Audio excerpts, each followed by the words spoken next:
gentlemen, welcome to Guan Shiping, Guan Video's One Thought Roundtable. Our topic today is Where is China? Specifically discussed in the context of global governance in the 21st century. So this is what we, the team at Guan Shiping, Guan Video, have been working towards over the past 2 years. Roughly about 2 years ago, there were only 2 of us. We started with a simple vision because we ourselves wanted to understand how China thinks and works, and perhaps more importantly, how it came to be this way and how that is going to change the future of this world. So we went on to produce short videos, and about some 18 months later, from when we first released our first video, today we are standing here with 1,000 audience in this venue and hopefully millions more watching through CGTN New Media, SMG's K News, and Bilibili.com. And of course, through the post-production videos that we will make available everywhere. So I want to first thank our friends, our long-term friends, colleague, and our co-organizer of today's event, Guancha.cn, one of the most popular online new media news outlets in China. Thank you very much for your support. And of course, Fudan University China Institute. Thank you very much for what you've given us. It is invaluable, your academic support. Thank you very much. So today, we are going to talk about where is China. And first of all, we have Professor Zhang Weiwei and Professor Kishore Mahbubani to talk about the Asia wisdom in the age of the 21st century of global governance. So, thank you very much. Ladies and gentlemen, please join me in welcoming Professor Zhang Weiwei and Professor Kishore Mahbubani.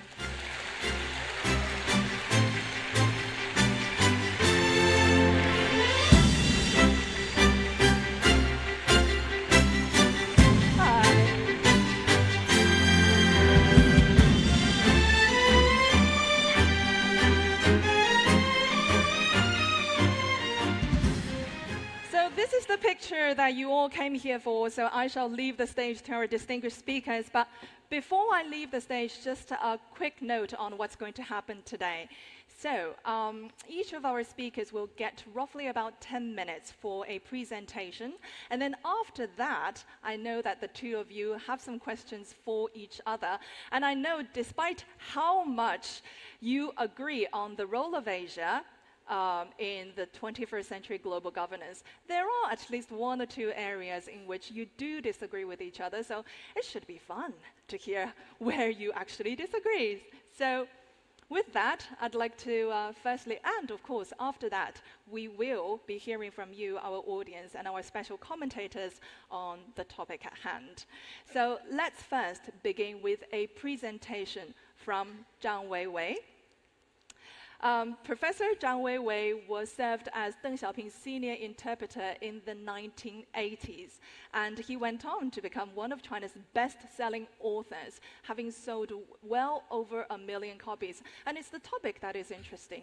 He writes about the rise of China, and he is the most popular author on the topic of the rise of China among Chinese audience. So, ladies and gentlemen, please welcome the director of China Institute, Zhang Weiwei.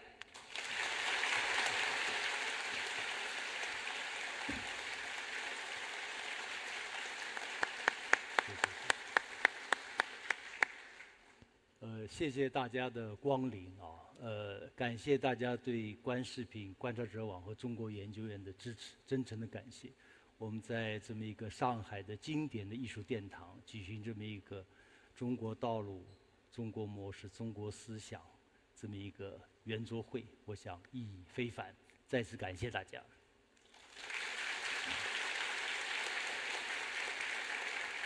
So,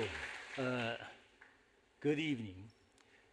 As I can recall, this time 3 years ago, Zakaria, the renowned CNN host, asked tough questions to me at the international conference.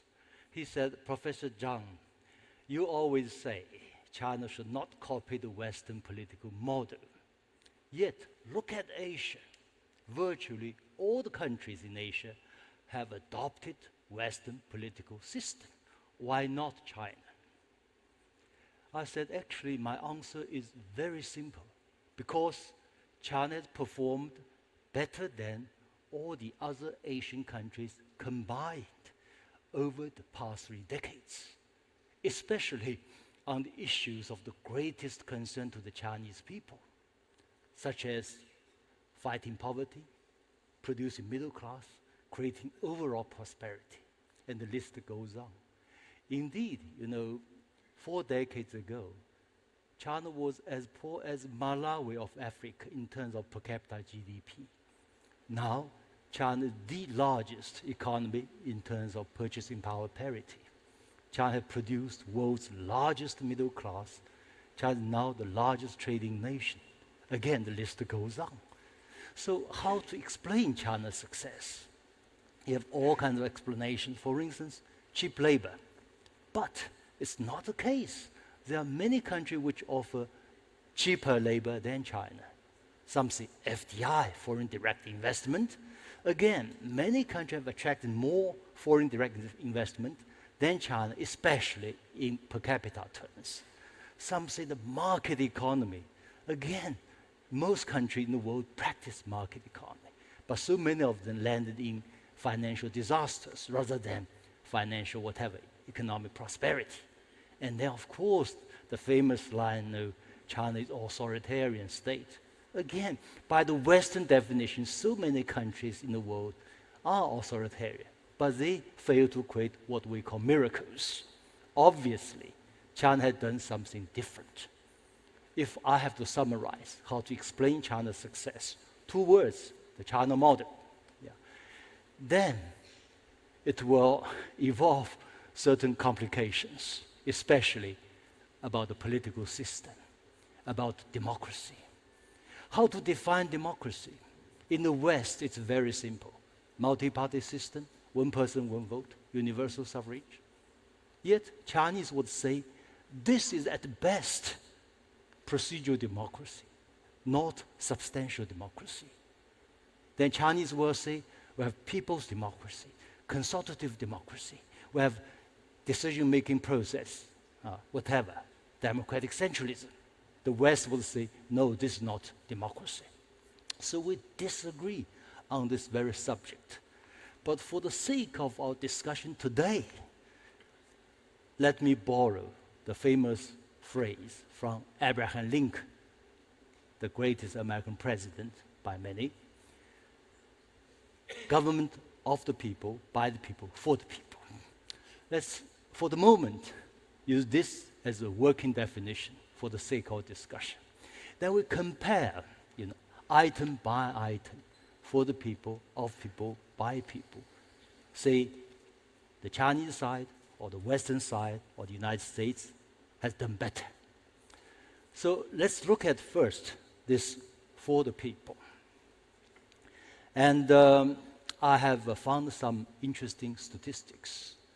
The first is, of course, the one I use very often, net household assets at median level. If you look at this United States figure, it's declining all the time.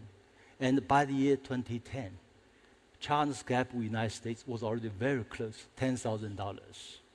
And this $77,300 as the median level in China's developed region, which has a population of the United States, 300 million, is closer to poverty line. So this enormous change of China's fate, especially vis-a-vis the fate of the United States. And they can look at another figure. To what degree you feel that your country is on the right track?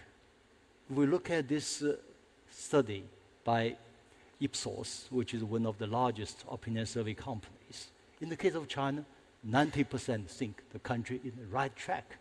In the case of the United States, 37%. In the case of France, 12%. Yeah. Then, of course, for the young generation, do you feel that you can live better than your parents? Again, for the Chinese, 82%, yes. For the Americans, 33%. For France, for the French, I'm sorry, 9%. Yeah, we cannot help it. So, in other words, at least we can see apparently, with regard to for the people, the China model has done better. Now, concerning of the people, if you look at the composition of China's public civil servants, 93% of Chinese civil servants come from ordinary families, ordinary backgrounds. Compared with the United States, let me quote from Stiglitz. And he said, perhaps with too harsh a tone on the United States now, of the 1%, by 1%, for the 1%. Yeah. Actually, it's not far from the truth. Yeah. Now, the most controversial issue is actually by the people. How to rule the country by the people. For the West, the solution is very simple. As I mentioned just now, one person, one vote, universal suffrage, multi-party system. That became synonym with rule by the people. Of course, now we know, wherever you go in the West, this problem of what we called, or they called, elect and regret. You look at the approval rating for the US Congress, it's less than 15%.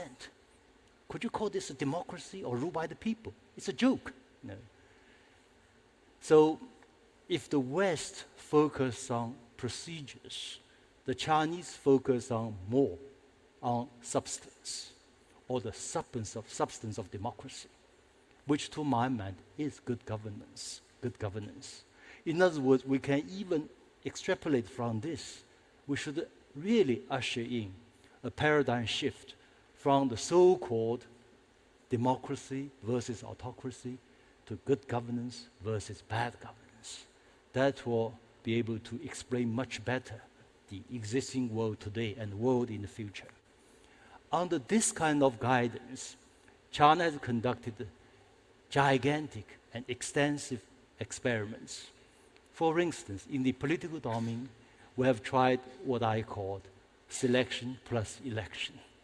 As I said on many occasions, for top leadership, be a member of this top leadership, usually you're required to work at least twice as the number one of province, which literally means you have governed over 100 million people before you could come to this top leadership level. So this is obviously a better system. Selection plus election is better than simply relying on election. You can look at this issue of what I call the decision-making process. China practices what you may call new democratic centralism. Yeah. The example is 5-year plan. For every 5 years, we produce a 5-year plan. And in many ways, the success of China is a result of this 5-year planning.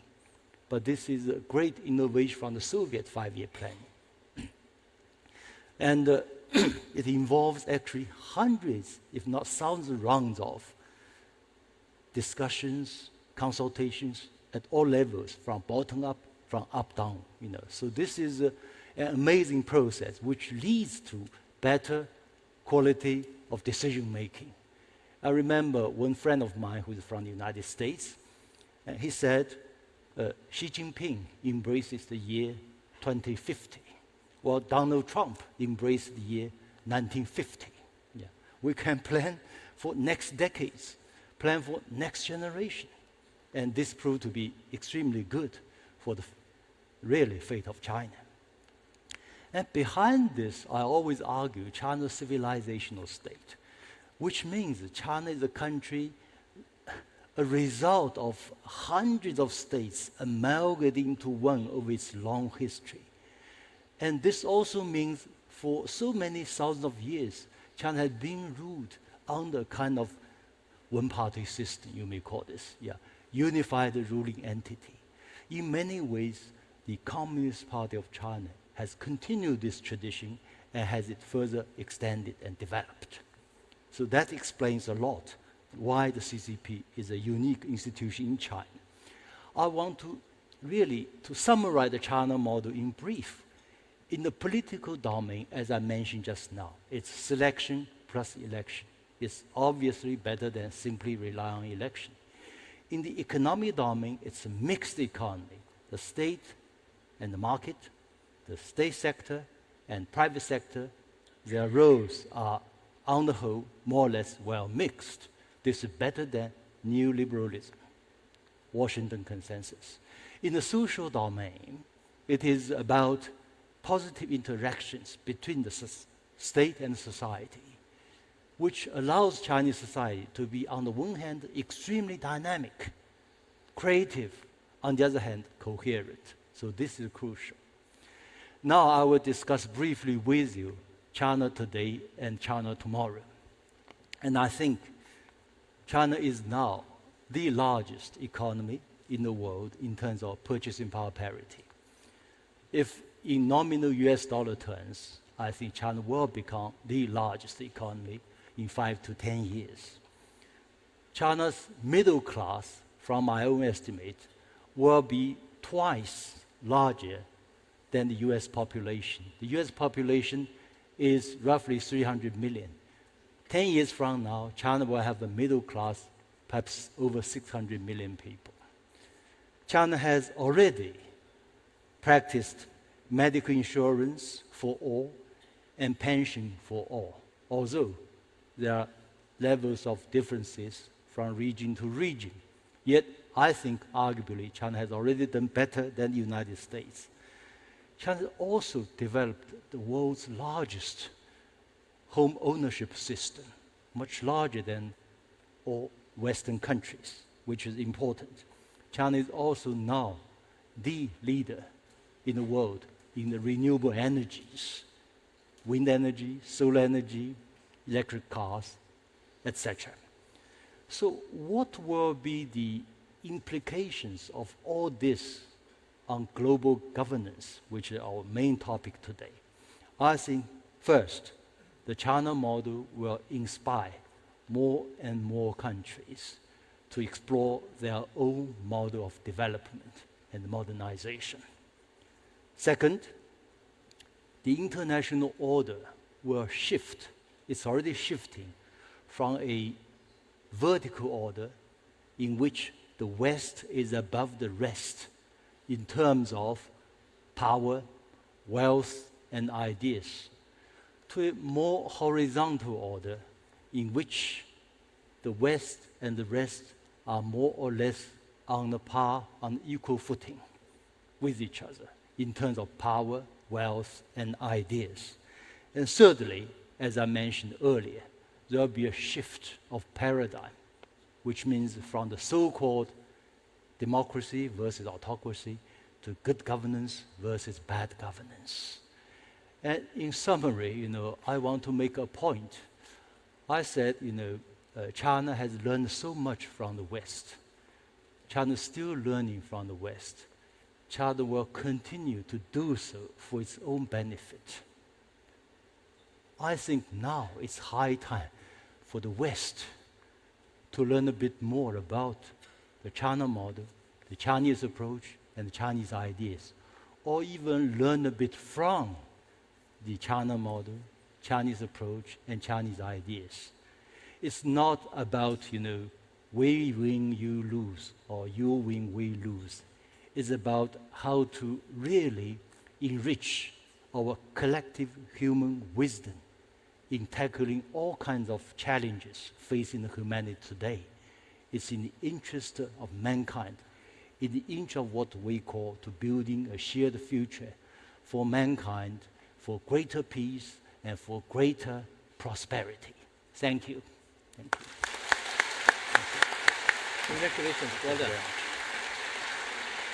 谢谢张老师. Thank you. And let's now give the spotlight to Professor Kishore Mahbubani. Mr. Mahbubani served as Singapore's ambassador to the UN, and he was the founding dean of the Lee Kuan Yew School of Public Policy at the National University of Singapore. And his book, Beyond the Age of Innocence, was championed by Samuel Huntington as a must-read for all Americans. And the topic was an inquiry into the power of America on the world. So ladies and gentlemen, Kishore Mahbubani.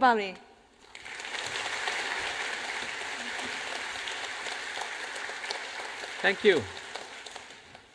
I am truly happy to be here. I've always dreamt of performing in a beautiful concert hall like this, But don't worry, I'm not going to sing. If I sing, you'll all leave the room. Instead, what I'll do is talk about the state of our world and Asia's role in it. So let me begin by asking, what is the state of our world? And here I want to quote from a very famous saying by a famous British novelist, Charles Dickens, who said once, "We live in the best of times, we live in the worst of times." And this is probably a very good description of our world today. So how do we live in the best of times?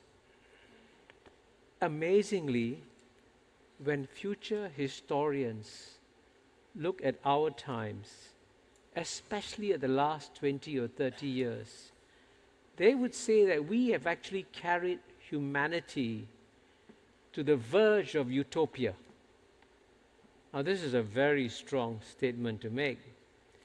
So let me back it up with evidence. 3 examples. First, you'll be surprised to learn that we are living in one of the most peaceful moments of world history. The Harvard professor Steven Pinker has documented that battle deaths in interstate wars has gone down from 65,000 in the 1950s to 2,000 today. See the shrinkage. Second, we have reduced dramatically the number of people living in extreme poverty. Professor Max Roser, Oxford University, has documented that in 1950, 75%, 3/4 of the world's population were living in extreme poverty. Today, less than 10%. This is the most spectacular improvement in the human condition ever in human history. And third, the global middle-class populations, and you see that in Shanghai, middle-class populations, is exploding. It was 1.8 billion in 2009. It rose to 3.2 billion by the end of 2016. And in 2 years' time, about half the world's population is going to enjoy middle-class living standards. And of course, as Weiwei said, China will have the world's largest middle-class population. So a round of applause for the largest middle-class population in China.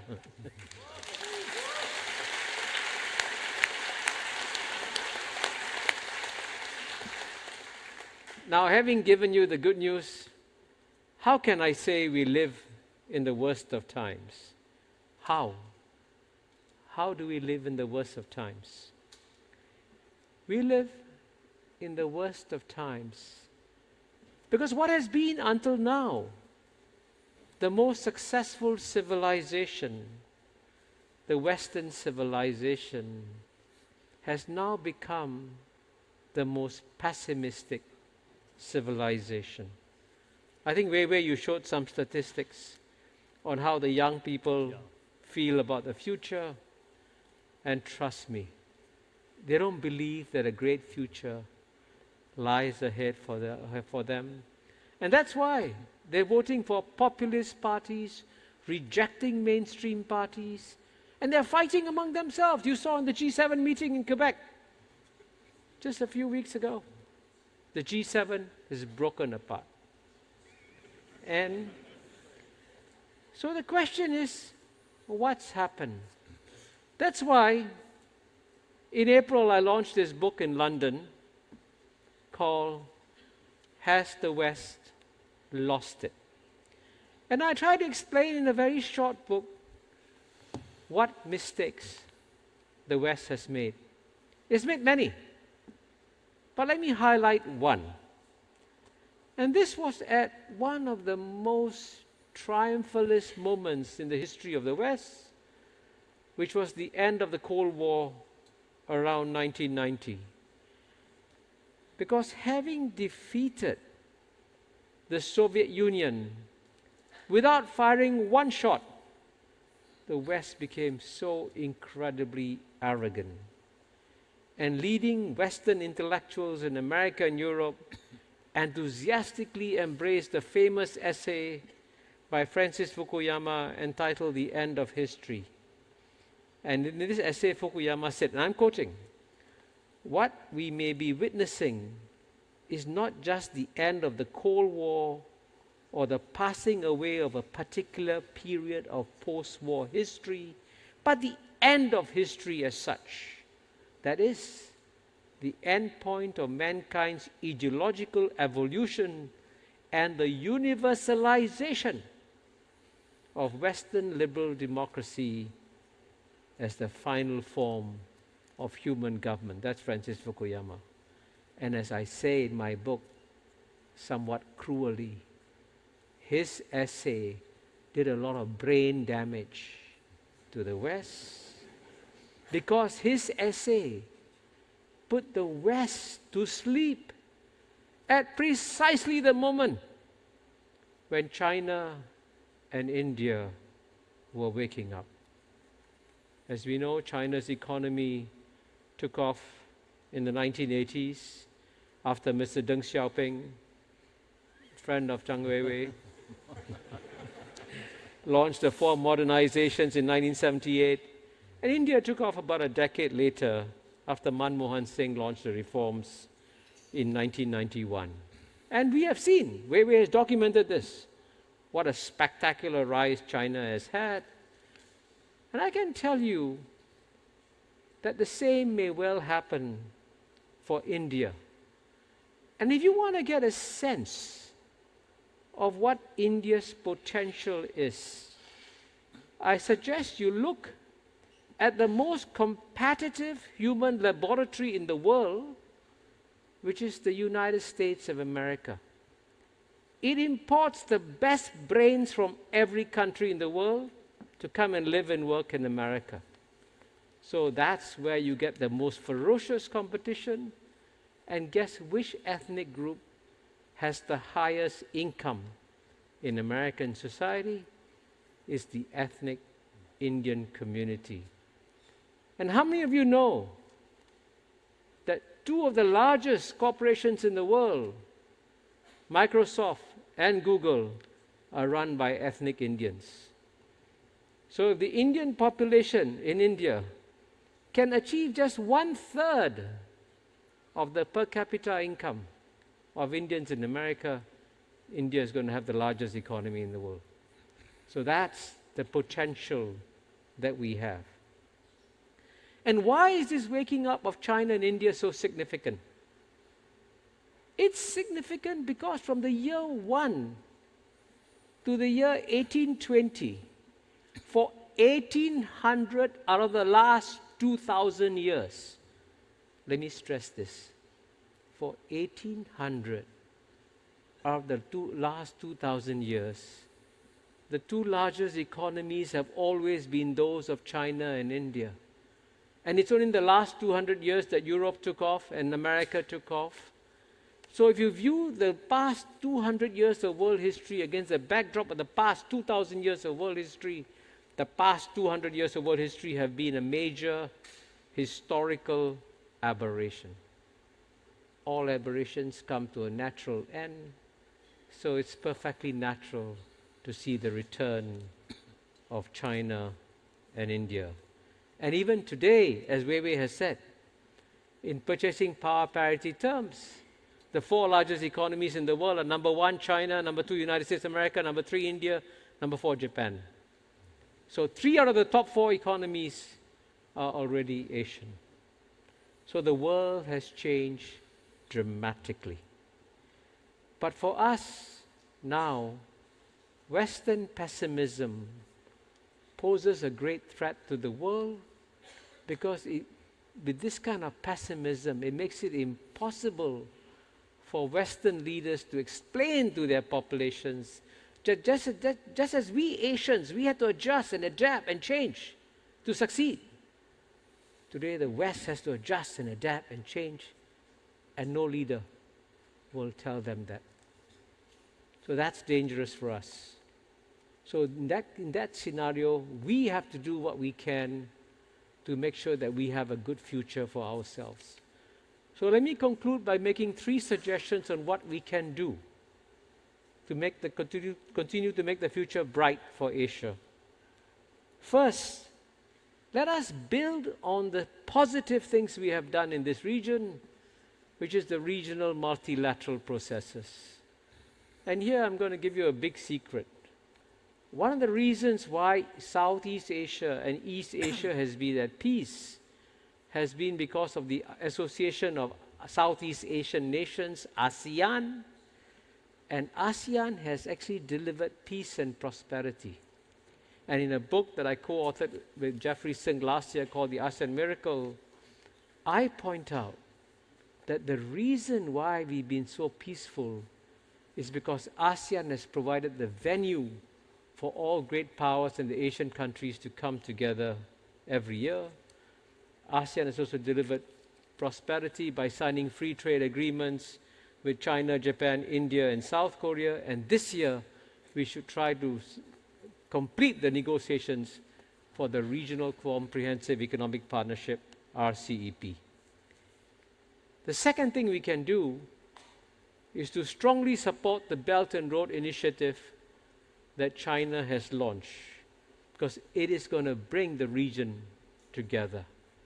And here I want to mention, since I come from Singapore, that Singapore has been an enthusiastic supporter of BRI.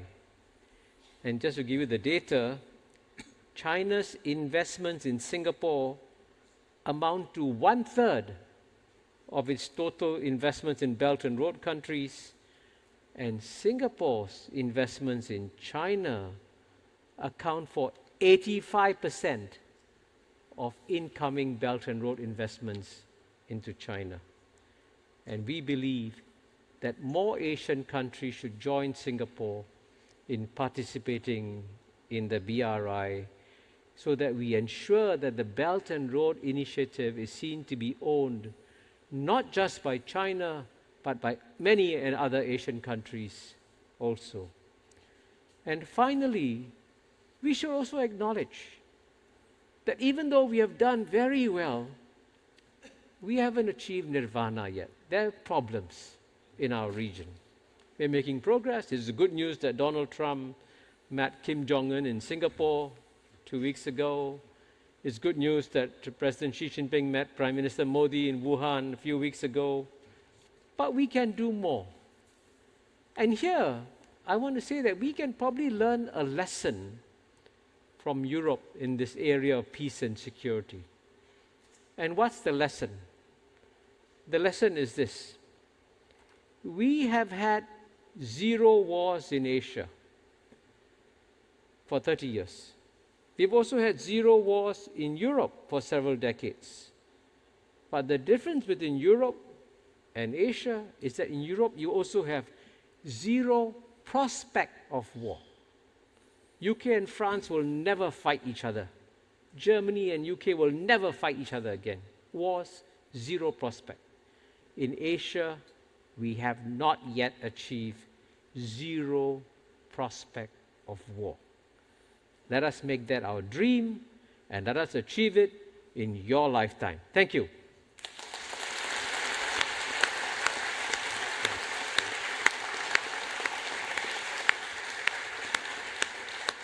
So, Kishore, thank you for your very brilliant speech. And as our host, Xiao Li, suggested, it's a difficult job.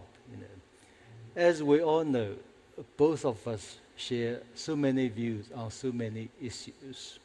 Yet Xiao Li insists we should find our differences. Okay, let's fight. So, to make discussion more interesting, engaging. So now I got one interesting question for you. And you mentioned correctly the ethnic Indian or Indian Americans were extremely successful in the United States. Yet if we look at the country of India itself, I was there 3 times. And I feel that how to really allow this potential of the Indian people to be channeled into modernization and successful nation building. It's a really daunting challenge. From my Chinese point of view, a certain stage of social reforms or even revolutions may be called for, excuse for my Chinese bias, such as women's liberation, such as land reform. Of course, at constitutional level, India has abolished the caste system, yet still permeating the society. So how to overcome this kind of social conditions so that the potential of Indian people can be really mobilized and to build a successful nation? You're absolutely right. China is ahead of India in many areas. Anyway, China's GNP, I don't know if you know this, is 5 or 6 times the size of India's GNP. It's much bigger. You've had land reform, you've had tremendous amount of social reforms, and India will have to catch up with China. But let me explain why India, I think, is going to make it. Because I want to tell you, by the way, that India is a very, very different society from China. I'll give you one example. They say that China succeeds because of its government, and you documented this. India succeeds despite its government. Very different. But it succeeds. India is chaos. And on a daily basis, you have chaos. And I'll tell you one story which will illustrate this very well. At the height of the financial crisis, I was in India giving a speech to the Pan IIT Congress. And that's a very significant congress. The Indian Institutes of Technology, by the way, are the one institution that have delivered more American CEOs than any other institution. Indian Institute of Technology. All the top CEOs in America come from Indian Institute of Technology. So I was at the Congress speaking to this group at the height of the financial crisis. And I was sitting with a group of Indian businessmen at lunch, and I said, "Aren't you worried? Big financial crisis, countries collapsing." And they didn't look worried. So I said, "Come on, aren't you guys worried?" So one guy got fed up with me. He said, "Come on, Kishore, what's going to happen if these things get worse?" I said, "There'll be chaos." He replied, "In India, we have chaos every day." So it's a very different environment. But I can tell you that I'm a student of Karl Marx. I spent a year studying Marx in Canada. Karl Marx actually documented brilliantly how capitalism really created incredible social changes. And in Europe, feudalism was destroyed by capitalism, right? It was the Industrial Revolution that put capital in the capitalists, and the feudal class lost power. The same thing is happening in India too. And you can see there was a fantastic page 1 New York Times story which I cited in one of my books about how the untouchables, as you mentioned, the lowest class in India, right, who were sort of, in a sense, had no hope, suddenly by participating in capitalism and markets, growing themselves, developing themselves, the class distinctions began to go. So in that sense, I would say Karl Marx provides part of the answer. And I can tell you one new thing that is happening in India, which is quite remarkable, and there's a new book out that will document this. India is not as far ahead as China, for example, on mobile payments. But the mobile phones are spreading in India, and the mobile phones are empowering poor Indians and giving them access to information, knowledge, connectivity that they never had before. So all these positive trends will lead to the development of India. But I think just I want to come back to you, since we were supposed to have a dialogue. Let me ask you a question now about a different subject, which is about leadership. The one thing that Zhang Weiwei and I share in common is that he has worked closely with one great leader, Deng Xiaoping. I have worked closely with another leader, almost as great as Mr. Deng Xiaoping, Mr. Lee Kuan Yew. for many years. And I've always been asking myself, what is it? What are the key qualities that produce great leaders? And I ask that question because, as you know, the world is somewhat short of great leaders today. And don't say I said this, huh? I don't think Donald Trump is a great leader. I mean, because it's easy to pick on him, but he's not obviously not a great leader, not one who inspires you, not one who, in a sense, you feel cares for your destiny and so on and so forth. So, since you work very closely with Mr. Deng Xiaoping, and you've tried to, in a sense, understand what makes great leaders tick, what would you identify as the key qualities of great leader? To my mind, perhaps even in the case of Deng Xiaoping and Lee Kuan Yew, something similar happens. That is, both of them have a long-term vision for their countries, and both of them have enormous, what I call the down-to-earth spirit. So Deng's famous slogan is seeking truth from facts, not from dogmas. That's crucial. In retrospect, if you look at what China has gone through over the past decades, essentially, I think in the world today, or over the past 4 decades, 2 traps. One was, I call, democracy fundamentalism. Deng Xiaoping rejected categorically. The other is market fundamentalism. Deng Xiaoping also rejected categorically. I think Lee Kuan Yew actually has done more or less the same.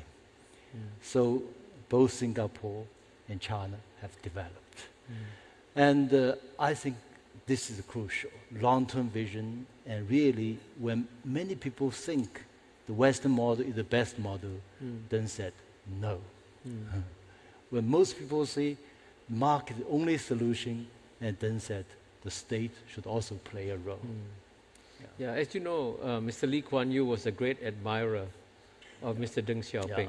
And Mr. Deng Xiaoping came to Singapore, I think in 1978, and they had a very good meeting.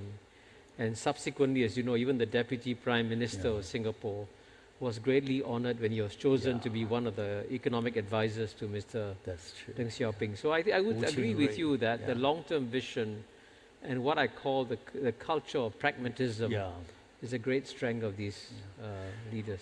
And concerning leadership, I may have another slight difference. We discussed it together. I was reading the other day the memoirs of your India's former Prime Minister Nehru. I have the feeling that, when he encountered tough choices and difficulties, he first thought of his schoolmates, classmates, Cambridge, old school, boys' school, or whatever, club. That reminds me a constant comparison between China and India. I have many Indian friends. They always tell me English is India's advantage over China. I always say, not necessary. My argument is this, at the technical level, yes, I agree. With English, you can communicate better with the rest of the world, with the West, with other countries. But at the strategic level, I always say, fortunately, Deng Xiaoping spent 6 years in France, but was not able to pick up the French language. So that allowed him to think in the Chinese way. When you have a language from another culture, and which is really the language of the India's political, intellectual elites. Are you worried about what sometimes we call this colonization of mind? An example is when Deng Xiaoping went to Singapore, he was deeply impressed with the enormous progress Singapore has made. That was in 1978. China was way behind. But even at that time, Deng said, we should do better than Singapore eventually. Same with the United States. Yeah, we should learn from the United States, but don't always think eventually we should do better than the United States. Behind this is he's from Chinese culture, and he knows very well this is a culture which was much more advanced than the West for so many hundreds and thousands of years. So this mentality is always there. We should do better, and we can do better. But in the case of India, very often you are the exception. Many Indian scholars, politicians I met, really think, they feel so happy that they are accepted by the West. Well, I got some good news for you. India is changing. Good. And you're right. In fact, I've written about this in my one of my first books, Can Nations Think, that long after the political decolonization of India happened in 1947, I think, but the mental colonization of India continued, as you said, and Indian elites kept looking at London to get answers for the future and didn't look east. But I would say in the last 20, 30 years, the prime ministers have all been saying, look east, act east, and there has been a reorientation. And I would say what makes Prime Minister Narendra Modi, the current Prime Minister of India, very, very unusual, is that in the past, all the Indian Prime Ministers would, when they went to speak at international forum, they would speak in English, as you said. And they would dress and they would wear a jacket and tie, like you and me, jacket and tie. Prime Minister Narendra Modi, and I heard him in Davos in January this year, never speaks in English. He speaks in Hindi. He says, I will speak my language. And you never see Prime Minister Modi wearing a jacket and tie. He's always wearing an Indian outfit. So what you call the mental decolonization, which is a critical process, is happening also in India. But at the same time, I would say in defense of English, especially for young people, I would say that don't underestimate the usefulness of English today. Because if you travel around the world, the one thing that you'll find when you arrive in Argentina or South Africa or Australia or Kazakhstan is that if you were looking for one common language to use, most of the time, most people would speak English. And as you know, when pilots fly across the sky, the language that they use when they get air traffic clearance is English, for example. So it is a very useful language still to have, and I wouldn't discourage people from learning it. But I completely agree with what you said about Mr. Deng Xiaoping, that we must aim to match what the West has done, and we must now try to do better. And in many areas, for example, if you look at the admissions into the top universities in the world, the Harvards, the Yales, the Stanfords, the Princetons, you'll find that Asians, including Asian Americans and non-American Asians, are very competitive. And when there's no racial quota, like in the California Institute of Technology, Caltech, 43% of the students are Asian. So the Asians have demonstrated very well that today, you put them in any situation, they can compete and they can do well. But here, if I'm going to ask you now a question, since the theme now is about, in a sense, global governance and leadership and so on and so forth, and as you know, with China becoming the #1 economy in the world, there is now greater expectation that China should provide more sort of political, economic leadership to the world. And to give you one example, is one of the saddest things that's happening in our world today are the trade wars that President Donald Trump has launched. They're completely unnecessary. We don't need those trade wars, but they've started. So right now, we are in a very vulnerable situation where one of the most valuable global organizations, the World Trade Organization, is under threat. Because if America walks away from it, it could be endangered. So the question is, do you see China playing a bigger role today in trying to strengthen some of these institutions? They were gifts from the West, they were started by the West, Yeah. but with America walking away from it, can China step in and strengthen these institutions? Yeah, I share your view. These institutions are very important for the international community, and China is one of the major guardians of these institutions. And China is in many ways an advocate of reforming of these institutions, not dismantling them. And fortunately, given the size of the Chinese economy, China now is the world's largest trading nation. China, I made a rough calculation, about 130 countries now have China as their largest trading partners.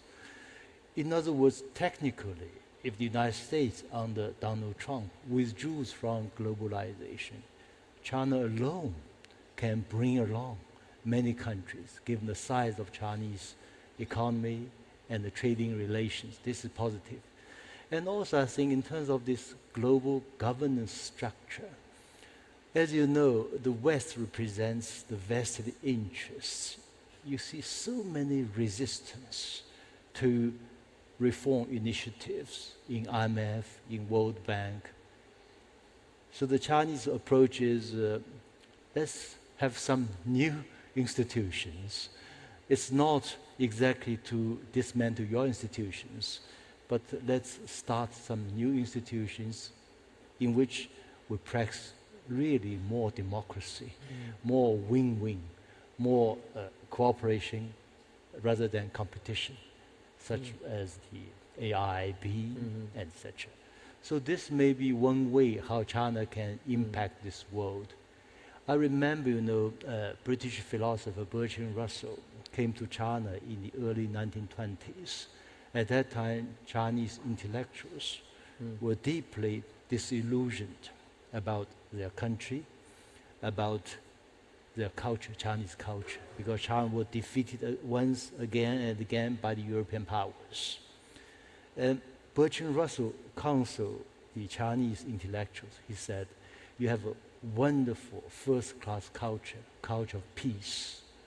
Then he made another point, and he said, one day when China has enough capability for self-defense, but at that time China did not have this capability, then China's culture of peace would be a tremendous asset for mankind. This is what China is doing now.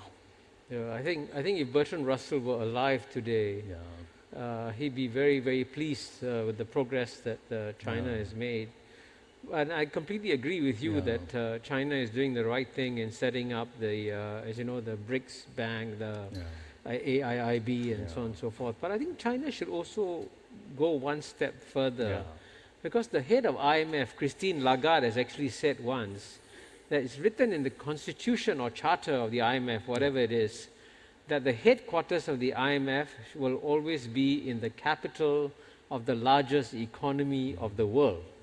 And, in market terms, as you know, I looked at your chart. According to your chart, in market terms also, China is going to become the largest economy in the world within 10, 15 years.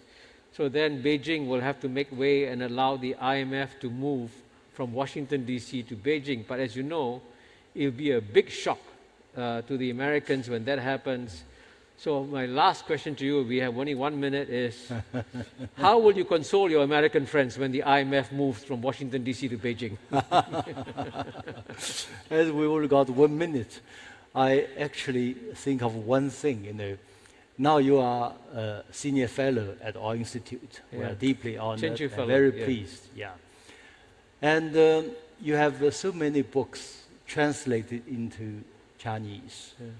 Yet, a challenge for you. These books have not yet become bestsellers. So, if we can give you an assignment, your next book, and the title of this next book would be the answer, my answer to your question. That is, why the West cannot learn. It will become bestseller. Thank you. So thank you very much. Thank you. Thank you, thank you. You see, very interesting. Some little encouragement to explore into the areas where you might differ. Very interesting. Thank you very much for the most thought-provoking discussion. I'm sure you've left many questions for our audience. So I'd like to now firstly hear from two of my friends. 各位，接下来呢，我们就进入互动环节。首先，我想听一听我们的观察员是怎么说的。然后呢，我们稍后还安排了时间给我们的现场的观众给2位提问，但是因为时间有限，请想提问的观众现在就可以开始到1楼会场的右侧找观视频的老马。老马会安排稍后的提问环节的，谢谢大家，欢迎大家踊跃提问。张老师一直说哈，这个问题是越尖锐越好，所以大家来真的了啊。So, if I may, I'd like you to hear from two of my friends, very highly respected scholars here in China. Firstly, Professor Ding Yifan. 丁老师，跟大家见面一下。Professor Ding Yifan, renowned specialist on global economy and international relations. Renowned scholar in China and also one of the most popular speakers on Guan Video. So, Zhang Weiwei, you've got competition now. And a quick introduction also to Mao Keji. Mao Keji. He is an analyst with the National Reform and Development Commission and also one of the most widely followed specialists on India among Chinese audience, so that says something, and a prolific writer for his age, I must say. So let's now hear from our commentators first. I'd like to hear from you first, Professor Ding. Okay, thank you very much. So I should thank both speakers for their eloquent speech. So Zhang Weiwei talked about a very interesting topic. So we should look at this differentiation of public governance. Is the institution or the form of the institution account more than content of governance? Well, he told us that actually, democracy versus autocracy might be not a good picture of today's reality, and good governance versus bad governance could be a true picture of today's world. So I'd like to remind you that you too pointed out that in one of your bestsellers that even democracy was not the ideal form of public governance, even in ancient Greek, while Westerners wanted to track back their civilization to Greek civilization. While in ancient Greeks, both Socrates and Plato had a lot of questions about democracy.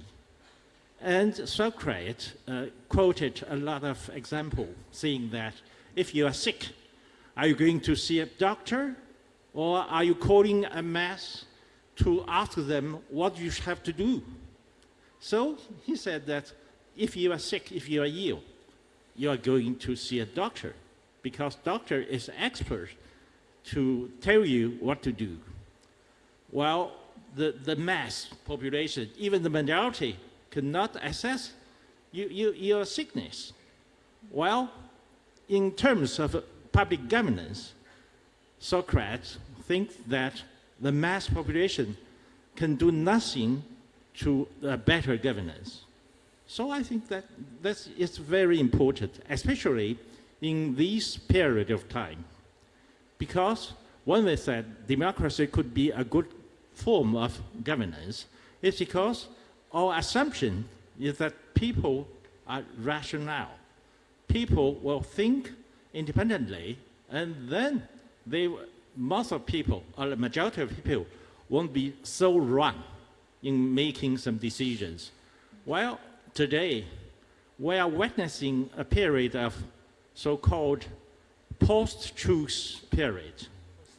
Yes, we are living a post-truth period, and we are witnessing some very sophisticated ways of voters' manipulation, especially with those kind of history about the US presidential election.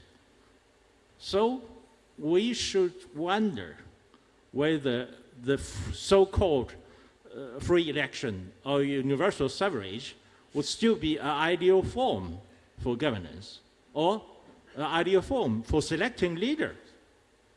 That becomes a big question mark. So my question to Zhang Weiwei is, how could you assess the future form of leader selection? If Professor Mahbubani asked me, how should we select our future leaders, competent leaders, I mean. So that's a big question. Then I'll add a few comments about Professor Mahbubani's talking about the Eastern and Western world. Actually, he was very right in pointing out that if we don't look at world history about the 200 years, but about more than 1 millennium, 1,000 years, most of the time, China and India was the biggest civilization, biggest power. And China and India had the most sophisticated technology and science, by the way. And the way the knowledge transforming is from East to Western world. And most of the Western world have copied technology and science from Eastern world. And nowadays, when they became colonizer, they forgot this history. They said the war started only about Industrial Revolution. But I'd like to remind you that even at the beginning of Industrial Revolution, because for the first generation of the Industrial Revolution, I read books who is telling that even in that time, India's cotton textile made by rudimental, but by very rustic machines in India is of better quality than industrial machine of wool textile. So it shows that it's not that so sophisticated in Western civilization. That Zhang Weiwei said that why the Western values or Western system could not be that universal. There is a reason behind all these. That is because China is the only country that was not completely colonized by Western powers. Even India has been colonized by Britain. All these Asian, Latin American, African countries have been colonized by Western powers. That's why Western powers, to some extent, imposed their institutions, their values to all these nations. But China was not completely colonized. That's why China cannot believe in those things. Thank you. Thank you. Thank you. How about we hear from Mao Keji first, and then the two of you can respond together. Thank you. I'm actually overwhelmed by the level of excitement from our audience. Please. Hello, everybody. Thank you, Professor Zhang Weiwei and Professor Mahbubani. I think I'm a poor commentator, but I'm a good student here. I'm not gonna comment on that, but I'm gonna ask some student questions. Yes. First of all, I have to confess that I'm a very enthusiastic advocate for the collective rights of Asia because I practice this myself. I studied South Asia politics in US as a Chinese student. That's a very weird combination, but I did that. I just graduated from Johns Hopkins SAIS. So one question struck me when I was a student. That is, why should we be so optimistic about the future of Asia? If China and India rise at the same time, why should be, will the odds of the conflict increase or decrease? That's my question. And recently, I published one piece of article on the Global Times, Global Times. And the Indian people keep watching that, and Chinese people also read that closely. In the article, I said that China should help India to industrialize its economy because industrialization is one of the most important elements of China's rise. If China can help India to do that, then both of them can benefit tremendously from the process. That was my argument. But I got attacked by a lot of people, both Chinese and Indians. Chinese people attacked me because they argued, India is the other 1 billion size economy in the world. If India get industrialized, where should China be? And let me guess, the attack from the Indian side is that why would we need Chinese help to industrialize in the first place? There we because go. China tried to colonize us economically. Why should we let Chinese people help us? Well, There's no yeah. point. Yeah. So that's my question. Why, will the odds of conflict actually increased when there's a collective rise of Asia? Secondly, the other question is actually more, how do I say that, thought-provoking. That is, whenever I look at Indian politics and India social problems, Yeah. I find that there's a constant question, which is, in China, because I'm also a Marxist, I regard myself as a student of Marx, like you. There's something called a superstructure, an economic foundation. In Chinese, we call it 经济基础 and 上层建筑. Yeah, superstructure and economic foundations. So whenever I come across the problems of India, I find more often than not, the problem is caused by the more advanced superstructure and the more backward economic infrastructures. Yeah, infrastructures. So I find, for example, India copied all the land acquisition laws and labor laws from British people. And, because they copied those laws, they actually took a shortcut.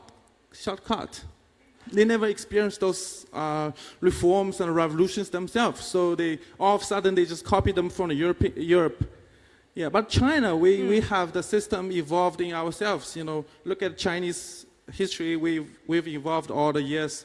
We didn't copy that directly. So I want to hear your comment on that. Okay. So if the superstructure is actually more advanced than the economic foundations, will that be a big problem? And since you also mentioned Modi, will Prime Minister Modi be the reformer who just cut across all those more advanced superstructure and made it actually right for the economic foundations? Okay, so. That's my questions, comments. Thank you. Let's hear from you. And How much time do we have for answering these questions? sorry. How much time do we have? Let's say about. You're a bit worried. Well, let's say about 5 minutes. Is that Okay. feasible? I will give a short Yeah, answer. only because I Yeah. think how Yeah, so long enthusiastic queue our there. audience. Yeah, Please great. go ahead. Yes. And for Professor Ding's question, I just make one brief comment. Actually, I made this remark, bold forecast, in my famous debate with Professor Fukuyama 7 years ago. I said, the Western political system, as it is practiced today, multi-party system, one person, one vote, will be transitory in long human history.